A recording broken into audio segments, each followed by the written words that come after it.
Have you ever heard Jesus say, "If your eye is single, your whole body will be full of light"? A familiar verse from the Bible, and yet one of the greatest unresolved mysteries ever spoken. Because everyone has two eyes, so what did he mean by the single eye? Why do ancient paintings depict saints with radiant halos shining from their foreheads? Why do cultures across the world, from Egypt to India to ancient Greece, all reference an eye that sits between the brows, hidden deep within the human brain? And here's the unsettling part. You may have that eye too, but no one ever told you. In this video we'll explore the message Jesus left behind, but the church tried to keep hidden. The pineal gland, the forgotten organ known as the lamp of the soul, and why millions of people around the world are beginning to awaken all at the same time. This isn't a new doctrine, this is something ancient, something forgotten, and maybe you were the one meant to remember it. Keep your mind open, because what's about to be revealed might just change how you see yourself forever. There will come a time when the hidden eye reopens. That time is now. This prophecy didn't echo from a mountaintop, nor from some forgotten scroll. It rose from within, quietly, patiently, as if it had waited for centuries to be heard. And now, across the world, millions are beginning to feel that something is shifting. Not on the news, not out there, but deep within their own awareness. You could call it an awakening, but not the kind of spirituality clouded by superstition or vague imagery. This is a quiet wave, gentle but powerful. A deep inner movement as more and more people begin to ask, who am I really? Why do I still feel empty, even when I seem to have everything? History has seen moments like this before, when the Gnostic seekers broke through dogma to discover the light within, when Eastern mystics chose silence to hear the truest voice in the depths of their being, when Middle Eastern mystic poets poured out love letters to the divine, not as a distant god, but as a living presence flowing through them. Today that same return is happening again, but this time it walks side by side with technology, science, and data. Reports from Harvard show consistent meditation doesn't just reduce stress, it reshapes the brain in positive ways. Stanford's research center confirms mindfulness can ease symptoms of depression as effectively as medication in many cases. MIT neuroscientists have discovered links between deep meditative states and regions of the brain connected to expanded consciousness. What ancient mystics felt, modern science is now beginning to confirm. This is no longer just about belief. It's about what can be felt, measured, and more importantly, experienced. And if something in you is stirring right now, perhaps it's time to revisit one of Jesus's most controversial statements. A phrase often dismissed as metaphor, but may in fact be a key that leads to where every awakening truly begins, the single eye. If thine eye be single, thy whole body shall be full of light. Matthew 6:22. This is not just poetic metaphor, it is a code, a sentence that seems cryptic, yet holds a clear instruction for those quiet enough to truly listen. When Jesus spoke of the single eye, he was not confused about anatomy. He knew well that we have two eyes to see the physical world, but he also knew of another eye, positioned between the brows, deep within the brain, an eye long forgotten yet silently present. Modern science now calls it the pineal gland, a tiny cone-shaped structure best known for regulating sleep cycles. But here's what's remarkable. The pineal gland is the only organ in the brain with features strikingly similar to the human eye. It contains photoreceptive cells, it responds to light, and it is closely linked to states of expanded consciousness. To the ancients, it was more than a biological gland. It was a gateway between matter and spirit. Jesus didn't speak of this to the crowds. He didn't preach about the inner light during public sermons. Such words were reserved for his closest disciples, those with ears to hear. To the crowds, parables. To the chosen, living symbols. And this isn't unique to Christianity. The Buddha called it the eye of wisdom, that sees through illusion to the true nature of things. Krishna spoke of the light within the heart, perceivable only when the mind becomes still. Though the words differ, the direction is the same. There is a light within, and only by recognizing it do we begin to truly see. Thousands of years ago, the sages knew. But over time, what was once core truth became secret doctrine. Now, as the doorway of awakening creaks open once again, perhaps it is time to rediscover the organ once called the eye of the soul. An eye Jesus spoke of, an eye whispered through by ancient civilizations, each in their own way. And it isn't far away. It's resting quietly at the center of your mind, waiting to be awakened. Hidden deep within the center of the brain, there lies a tiny pinecone-shaped structure, barely 1 centimeter long, light as a single seed, yet present in the myths and symbols of nearly every ancient civilization. It is known as the pineal gland. Biologically, the pineal gland governs the body's sleep-wake cycle, producing melatonin and regulating circadian rhythms in response to light. But what makes it truly remarkable is this. The pineal contains photoreceptive cells, the very same kind found in the retina of the eyes. In other words, this gland doesn't just regulate light, it senses it.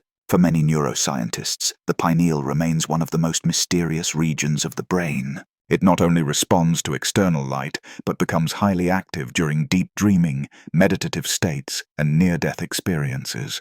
In those moments, many report a sensation of seeing light from within.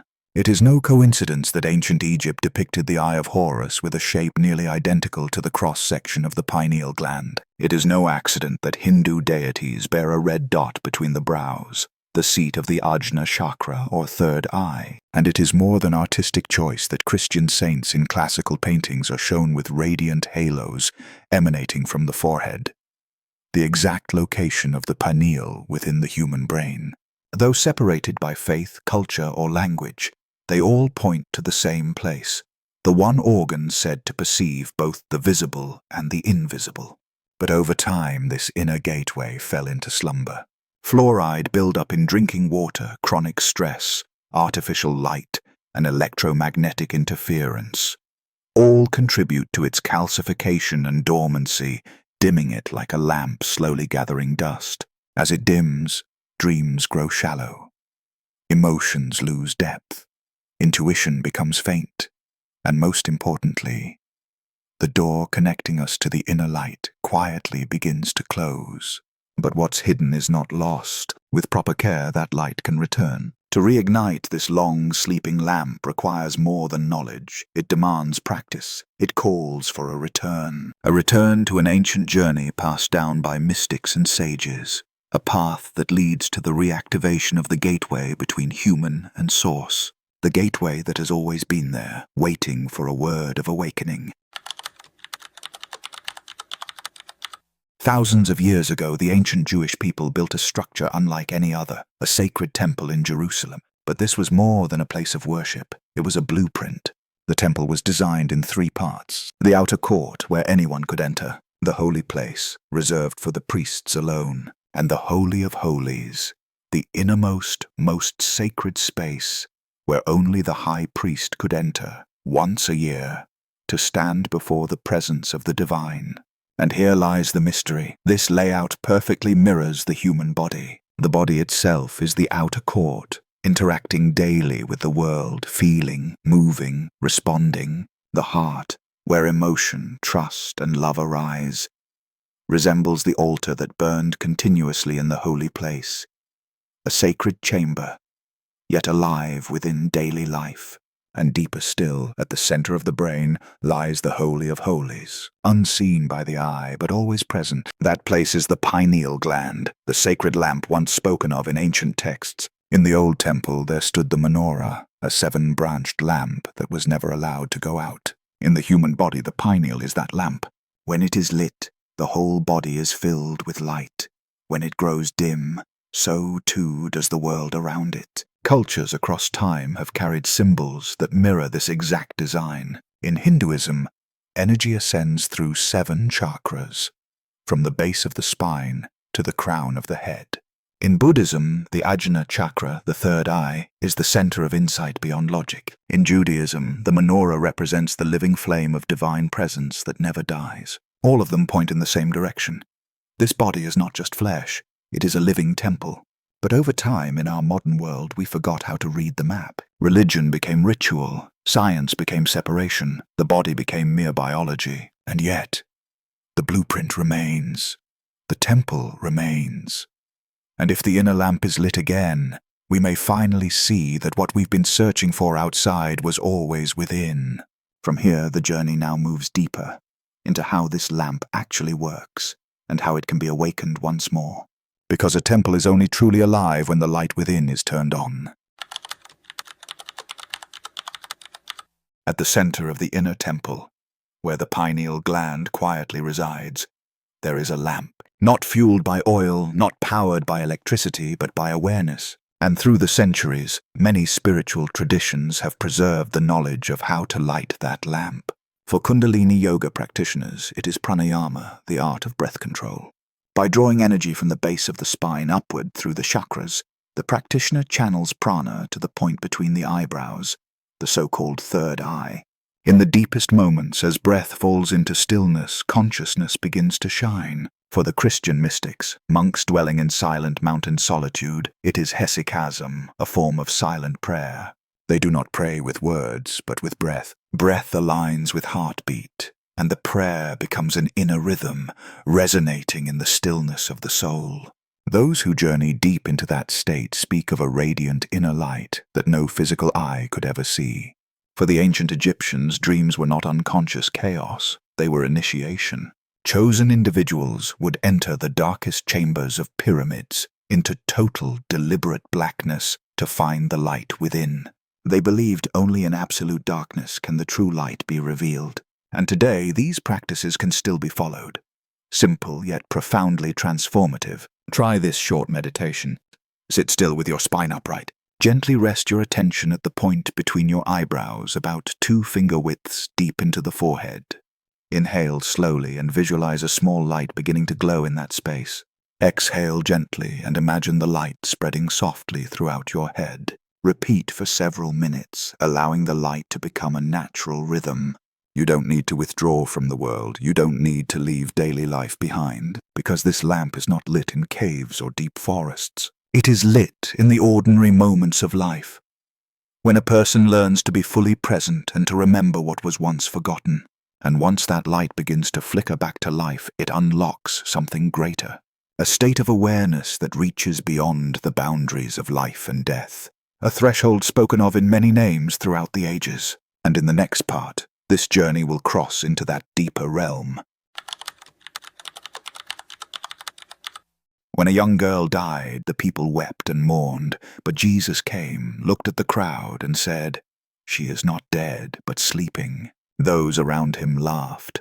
To them it sounded like denial, but to Jesus it was the truth. He said something similar on other occasions. When Lazarus died, he said, "Our friend Lazarus has fallen asleep, but I am going to awaken him." These were not metaphors, they were instructions. To Jesus, death was not an ending, but a kind of deep sleep, a withdrawal from the physical form, where consciousness continues but is no longer anchored to the material world. What's fascinating is this. Modern neuroscience is beginning to recognize the parallels between deep sleep and near-death experiences. Both states activate the deepest parts of the brain, especially the region of the pineal gland. In both, people often report vivid imagery, feelings of leaving the body, seeing radiant light, or hearing non-physical sounds.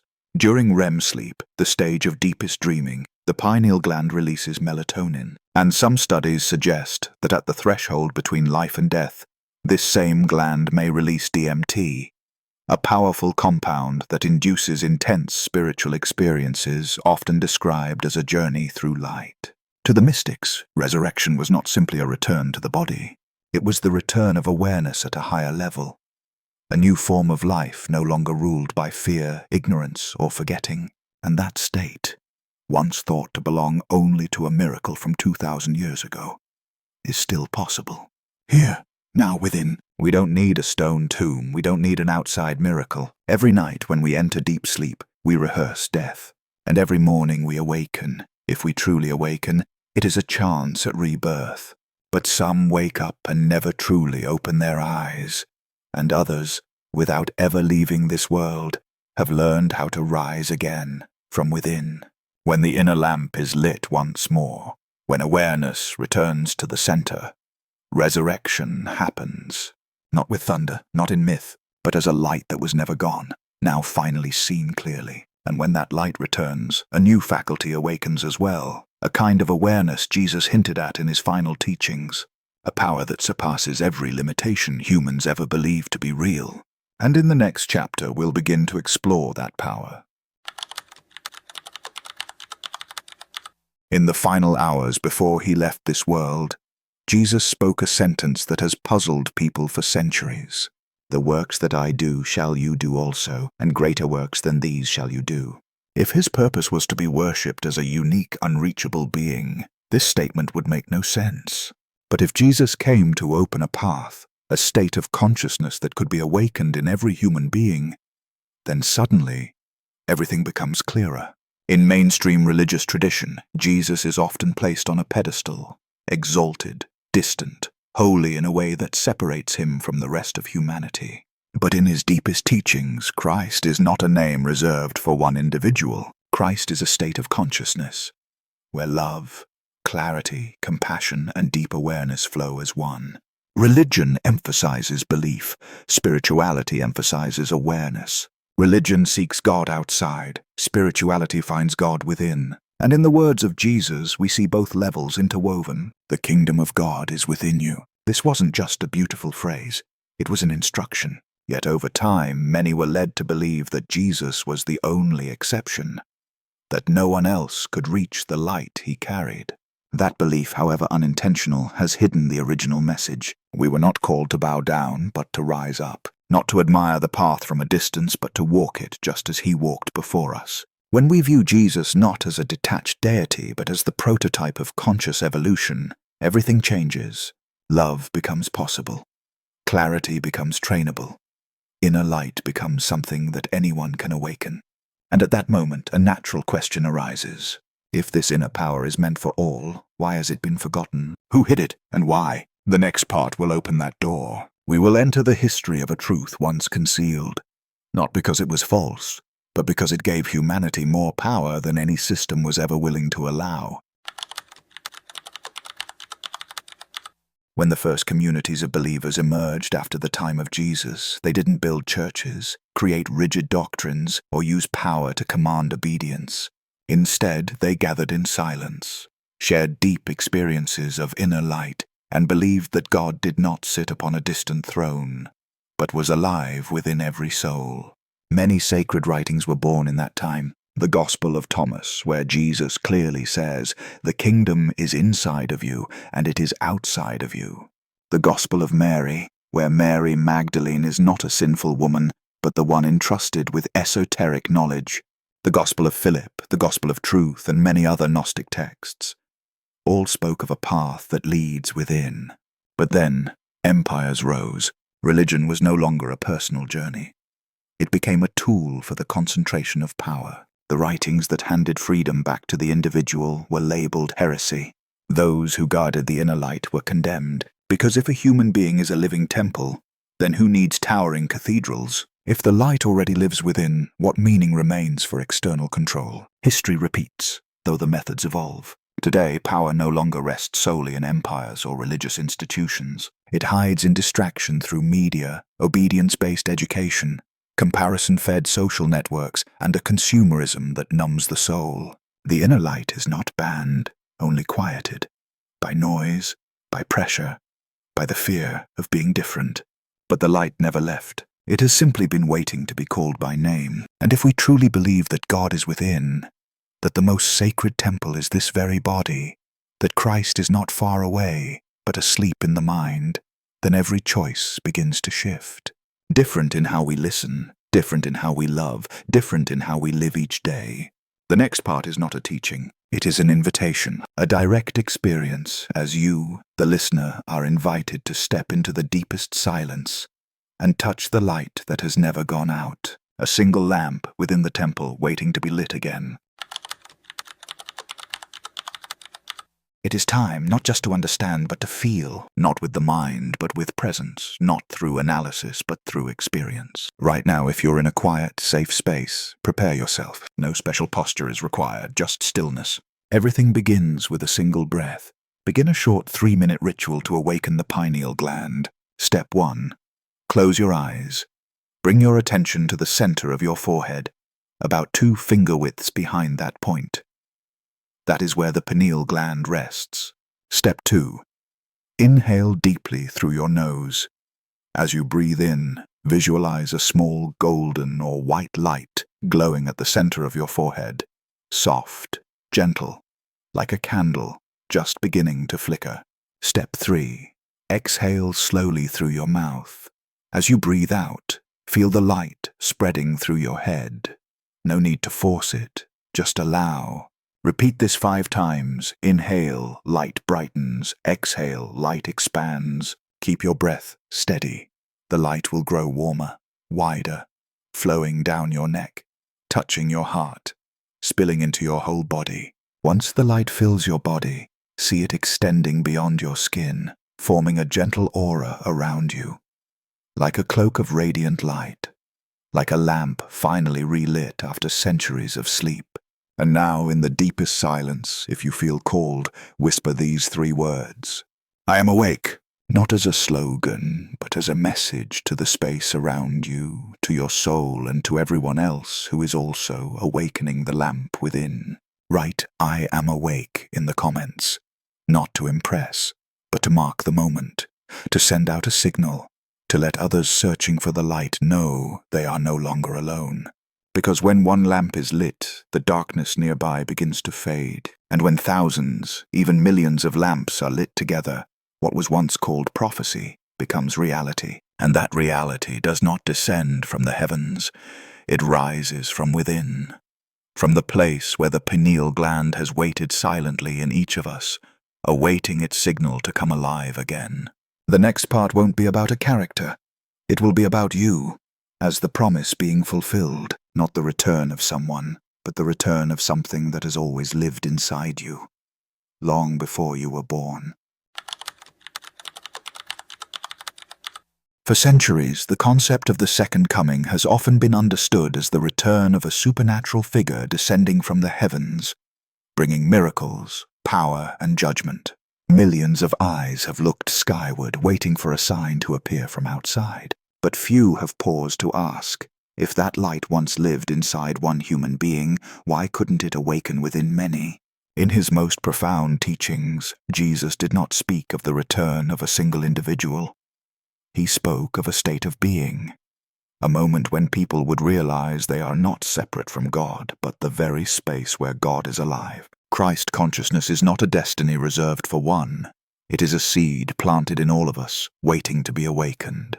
The Second Coming is not something that happens in the clouds. It happens when millions of lamps are lit at once. When people remember they are the temple. When inner light is seen as clearly as breath. When the divine presence is no longer just a religious idea, but a living reality within every simple act.